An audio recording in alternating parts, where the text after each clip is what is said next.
ఏంటమ్మా హైడ్రా అనేది ఇది కొత్త వ్యవస్థ ఏం కాదు. నాకు తెలిసి మున్సిపల్ యాక్ట్ లో ఈవిడిఎం అని ఉంటది, enforcement vigilance and disaster management అనేది. అది చట్ట ప్రకారం ఏర్పడినటువంటి జిహెచ్ఎంసీ పరిధిలో లేదా మున్సిపల్ చట్ట పరిధిలో ఉన్నటువంటి ఒక వింగ్. అది దానికి హైడ్రా పేరు మార్చి ఒక జీవో రూపంలో హైడ్రాకి వేసి ఒక ఐపీఎస్ ఆఫీసర్ రంగనాథ్ గారిని వేశారు. ప్రభుత్వానికి పాలకులకి మానవీయ కోణం ఉండాలమ్మా. మా దయాకరణకు మానవీయ కోణం లేదని నేను అనట్లేదు. డెఫినెట్ గా మానవీయ కోణం ప్రతి రాజకీయ నాయకుడు, ముఖ్యంగా ప్రతి రాజకీయ వ్యవస్థకు రాజకీయ నాయకుడికి మానవీయ కోణం అనేది చాలా ముఖ్యమైనటువంటి అంశం. ఇక్కడ హైడ్రాని మేము తప్పుపట్టట్లేదు, ఆ ఈవిడిఎం చట్టాన్ని మేము తప్పుపట్టట్లేదు, ప్రాసెస్ ని తప్పుపడుతున్నాం. ప్రారంభంలో రేవంత్ రెడ్డి గారు ఒక హీరో రూపంలో కనిపించాడు ఏ పార్టీకి అయినా.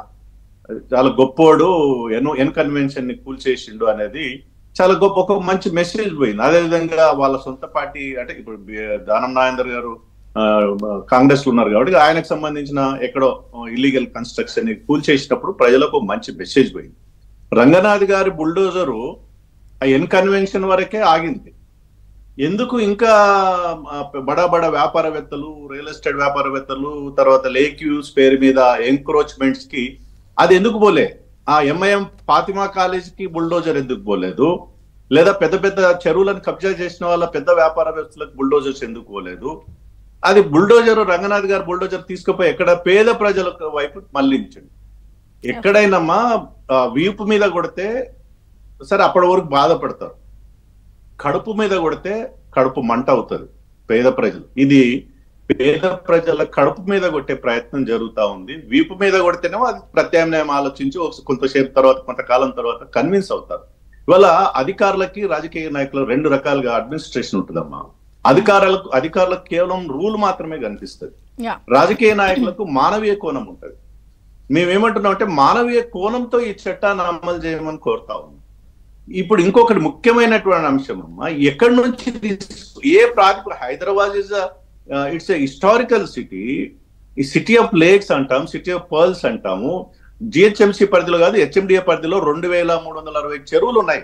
హెచ్ఎండిఏ రిలీజ్ చేసినటువంటి ఒక లిస్ట్ ప్రకారం ఇన్ని చెరువులని రివైవ్ చేయడం. అసలు చెరువులను రివైవ్ చేసే ప్రాసెస్ ఏది? Cut off date 1956 cut off data, 1972 cut off data, 2014 Telangana ఏర్పాటు కట్ ఆఫ్ డేటా.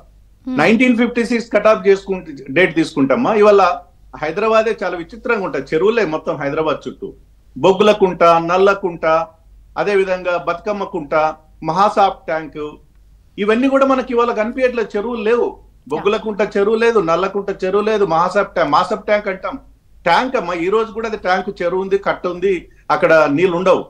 ఏ ప్రాతిపదికన ఏ కట్ ఆఫ్ డేట్ తీసుకోవాలి? 1972 కట్ ఆఫ్ తీసుకోవాలనుకుంటే 2360 చెరువుల్ని రివైవ్ చేయాలి.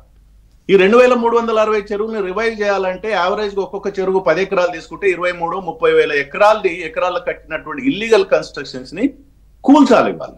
అంటే మీరు అనేది ఒకటి మార్కింగ్ నిర్ధారించాక దాని పెరిఫెరల్ అవన్నీ అయ్యాకే మీరు చేయాలని అంటున్నారు, కరెక్టే కదా? ఎగ్జాక్ట్. మరి అలాంటప్పుడు బీజేపీ వాళ్ళు కూడా పొలిటికల్ గా ఎందుకు బాధితుల్ని ఎగదూసే విధంగా మాట్లాడుతున్నారు? ఇలా ఒక స్టేట్మెంట్ ఇచ్చి వాళ్ళకు ఒక డైరెక్షన్ లో ఇలా చేయండి అలా చేయండి అని చెప్పొచ్చు కదా. మీరైనా బీఆర్ఎస్ అయినా ఎందుకు? మీరు మీ స్టేట్మెంట్ చూడండి అమ్మా. మా బండి సంజయ్ కావచ్చు, ఈటల రాజేందర్ కావచ్చు, కిషన్ రెడ్డి ప్రారంభంలో వెల్కమ్ ఇట్. పార్టీ విధానంగా మేము డెఫినెట్ గా వెల్కమ్ చేసినాం. ఇవాళ ప్రాసెస్ అదే చెప్తున్నా. రంగనాథ్ గారి బుల్డోజరు పెద్దవాళ్ళ దగ్గరకు పోయినప్పుడు సంతోషపడ్డాం అందరం. ఇది పేదవాళ్ళ దగ్గరికి పోతా ఉంది, పెద్దవాళ్ళని వదిలేస్తా ఉంది. ఇది ఎక్కడికి సమంజసమమ్మ? పేదవాడు చేసిన బీజేపీ కూడా ఒక్కొక్క స్టేట్ లో ఒక్కొక్క ఐడియాతో ఉంటుందా? బుల్డోజర్ అనగానే ఉత్తరప్రదేశ్ లో చంద్రిక గారు ఒక్క నిమిషం అమ్మా. నేనేమంటున్నంటే ఇవాళ పేదవాళ్ళు, అది కుక్కడపల్లి కొట్టినా లేకపోతే ఇంకెక్కడ కొట్టినా పేదవాళ్ళు ఏం బాధపడుతున్నారు ఇవాళ? పేదవాళ్ళు తప్పు లేదు నిజంగా. అక్కడ ఏం జరిగింది? సబ్ రిజిస్ట్రార్ రిజిస్ట్రేషన్ చేసిండు, మున్సిపల్ డిపార్ట్మెంట్ వాళ్ళు పర్మిషన్ ఇచ్చారు, ఇరిగేషన్ డిపార్ట్మెంట్ ఎన్ఓసి ఉంటే ఎన్ఓసి ఇచ్చారు, బ్యాంకు వాళ్ళు లోన్ ఇచ్చారు. ఇన్ని వచ్చిన తర్వాత పేదవాళ్ళని తప్పెట్లవుతుందమ్మా? ఏ రకంగా అది ఇచ్చినటువంటి ఆ ప్రాసెస్ చేయాలి. అధికారుల తప్పిదమ్మా? కాంపెన్సేషన్ అవసరమైతే ఇవాళ మూసి రివర్ బోర్డుని ప్రక్షాళన చేయడానికి వెల్కమ్ ఇట్, సంతోషమే. అది 150,000 కొడతారా, దాంతో రిటర్న్స్ ఏమొస్తాయా మరి కాళేశ్వరం 1,50,000 కోట్లు పెట్టి గోదావరిలో వస్తే రేవంత్ రెడ్డి గారు మూసీ నదిలో పోస్తున్నారు, తర్వాత పరిణామాలు జరుగుతాయి.